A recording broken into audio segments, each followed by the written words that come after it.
Baie welkom by week 1 van ons reeks 8 lewegewende dissiplines se klein groep video. Ons praat hierdie week inleidend tot hierdie reeks onder die tema 'n verlange na God. Hierdie week se gesprekke bring ons op die regte plek vir die volgende 7 weke se reis saam. Week 1 maak ons attent op die hart waarmee ons hierdie reeks gaan aanpak en dit is 'n hart wat verlang na God soos wat 'n wildspok smag na water. Sonde is 'n baie ingewikkelde onderwerp om ten volle te begryp. Daar is 8 verskillende woorde in die Bybel in die Hebreëse taal wat gebruik word en vertaal word met sonde. Sonde is baie meer as net individuele dade van ongehoorsaamheid, alhoewel dit ook is. Maar sonde is eintlik 'n toestand, is 'n siekte wat die menslike ras besmet het as gevolg van ons voorouers wat teen hulle Skepper gerebelleer het en daar het iets gebreek en daar het hierdie kanker in ons as mensdom se menslike ras ingekom en begin versprei. En hierdie toestand werk sy sieklike invloed deur elke liewe area van ons lewe. En dit word die ingegrafeerde gewoontes van ons vlees.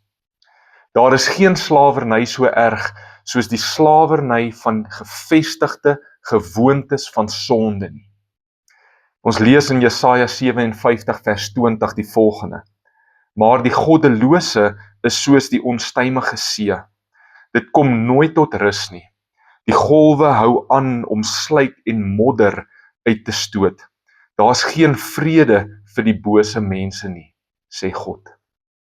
Hierdie skrif praat van die gewoontes van sonde in 'n mens se lewe wat aanhou om gemors voor te bring. Dit gebeur baie maal onbewuslik want hierdie sondige natuur het ons eerste natuur geword. Dis net soos die gety van die see. Dit hou net aan en aan en aan. Dankie Vader dat Jesus die mag van hierdie sondige natuur in ons wat weergebore is, kom breek het en ons vrygemaak het daarvan. Ons wat nou in Jesus is, ons is nuwe skepings. Ons het 'n nuwe natuur ontvang. Ons is nie meer onderworpe aan die mag van sonde en die dood nie, maar ons is nou in die mag van lewe deur die Heilige Gees.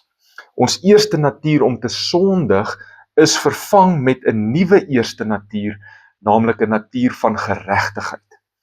Maar tog weet ons dat die patrone van hierdie sondige gewoontes waaronder ons so lank geleef het en hierdie denkwyses waar volgens ons so lank gedink het, dit word nie outomaties net uit ons lewens uit weggevat nie, dit verdwyn nie sommer net wanneer ons nou weergebore is nie.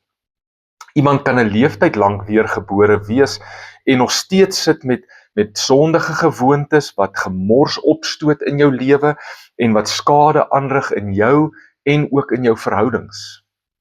En so 'n persoon is wel gered, is 'n nuwe skepping, maar is nie noodwendig so vry soos wat hy of sy kan wees en soos wat God wil hê jy moet wees nie. Daarom is daar's baie skrifte wat vir ons sê dat ons gedagtes moet vernuwe met waarheid, dat ons vervul moet word deur die Heilige Gees, dat ons die vrugte van die vlees moet afsterf en sterker moet word en moet groei in die vrug van die Gees. Die manier waarop ons gewoonlik hierdie sondige oorblyfsels wat ons nou in ons lewens sien, wil aanpak is kop aan kop, reguit van vooraf, met ons wilskrag, met vasberadenheid, miskien met wette en reëls en regulasies dit te probeer onderdruk of te probeer verander. Maar ons weet dit werk nie. Binnekort is ons net nog meer mismoedig as van tevore, want ons kom nie reg nie, ons sien ons misluk die heeltyd, of erger, ons word so trots op ons uiterlike regverdigheid, omdat ons dalk partykeer goed begin reg kry, dat ons hierdie hoogmoed beginne dra en ons word eintlik wit gepleisterde grafte, wat mooi lyk aan die buitekant dalk, maar binnekant het eintlik baie min verander. Nou in Kolossense 2 vers 20 tot vers 23 spreek Paulus hierdie uitwaartse manier aan waarop baie mense vandag nog steeds probeer om hierdie gewoontes van sonde in ons lewens te bekamp. Hy sê, aangesien julle deur saam met Christus te sterf, die bose wêreldse magte afgesterf het, waarom leef julle nou nog volgens wêreldse voorskrifte soos moenie vat nie, moenie dit eet nie, moenie aanraak nie. Dit is alles dinge wat verbruik word en vergaan, soos dit gaan met mensgemaakte voorskrifte en leringe. Met hulle self uitgedinkte godsdienstige toewyding, selfvernedering en streng liggaamlike dissipline het hierdie voorskrifte nogal die reputasie dat hulle wysheid bevat. Inderwaarheid is hulle egter nutteloos vir die beheer van die sondige geaardheid. Jy sien hierdie direkte aanslag teen sonde, hierdie probeer om dit van buite af binnentoe te verander, dit werk nie. Inteendeel, dit speel reguit in sonde se hande in en dit maak sonde net nog sterker want die fokus bly op die sonde.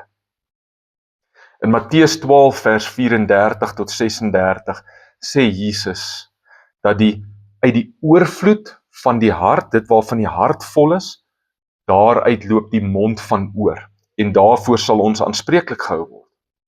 So ons moet dus 'n manier kry om te verander wat in ons harte aangaan, hier binnekant. As ons lewe oorloop van bitterheid, dan moet ons 'n manier kry om bitterheid in ons harte te vervang met omgee. As ons lewe oorloop van welis, dan moet ons 'n manier kry om welis in ons harte te vervang met heilige liefde. Ons moet tot die besef kom dat innerlike geregtigheid 'n geskenk van God is. Dit is 'n geskenk wat hy in sy genade vir ons gee en wat ons in genade moet ontvang. 'n Hart wat skoon is 'n werk van God. God werk dit in sy genade in ons en hy wil dit in ons doen.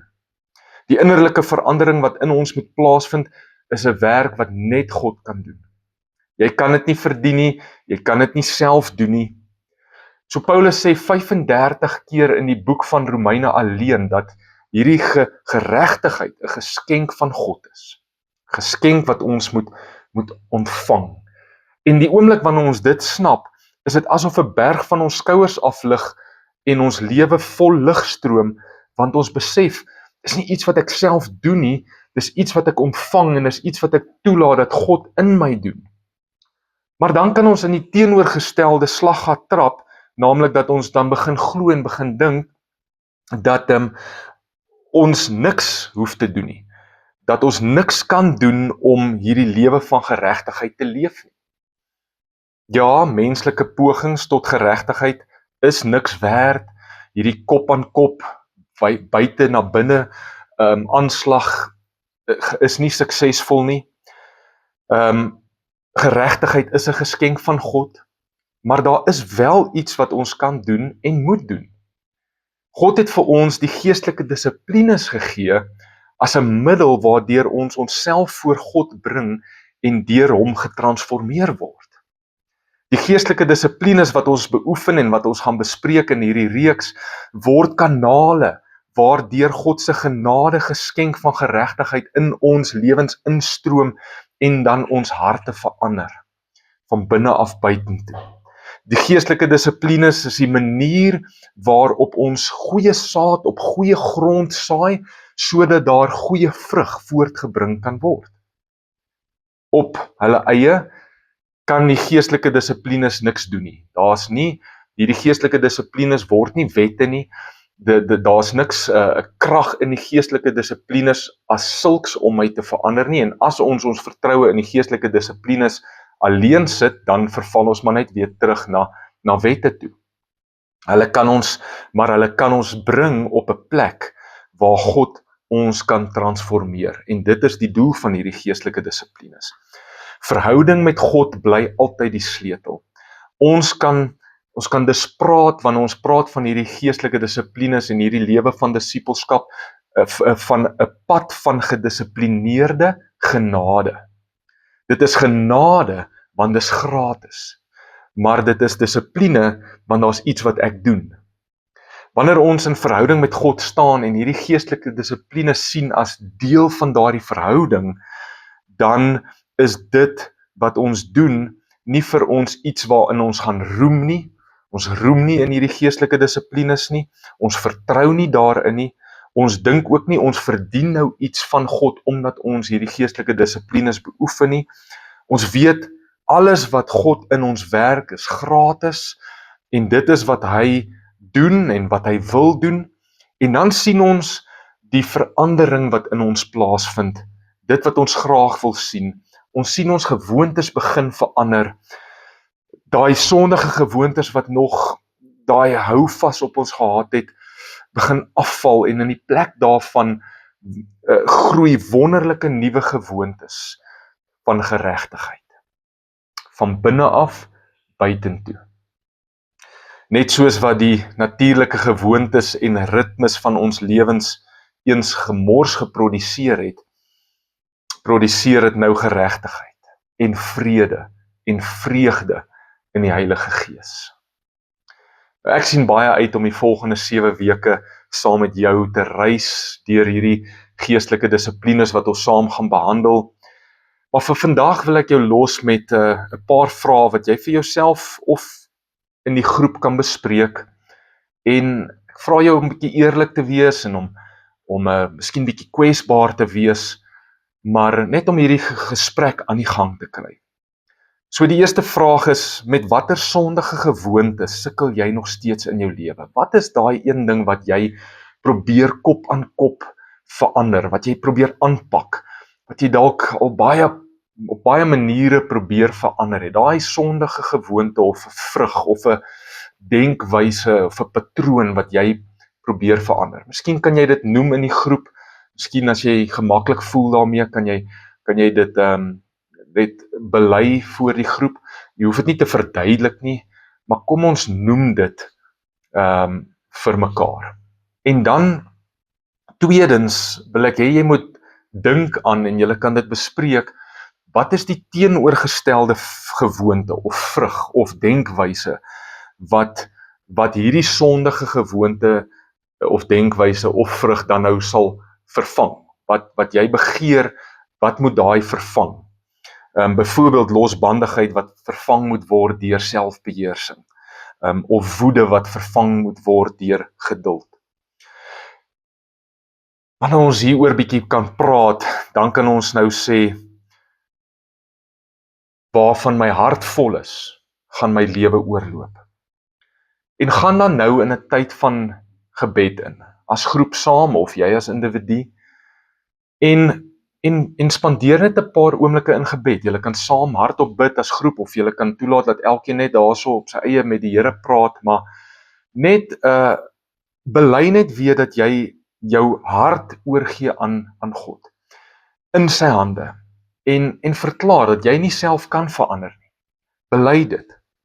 Jy gaan jouself net voor God bring, voor sy troon van genade bly bring, aanhoudend deur hierdie dissiplines wat ons gaan leer, en jy gaan vertrou dat God jou gaan transformeer. Spandeer 'n bietjie tyd rondom dit in gebed, en bely dit voor die Here, en maak daai geloofsbelydenis, dat dit is wat jy gaan doen. En dan vir die res van hierdie week wil ek hê jy moet fokus op daardie dors wat jy het na God. En sien uit hoe jy gaan leer om van God te drink in hierdie volgende 7 weke. Groete tot volgende week.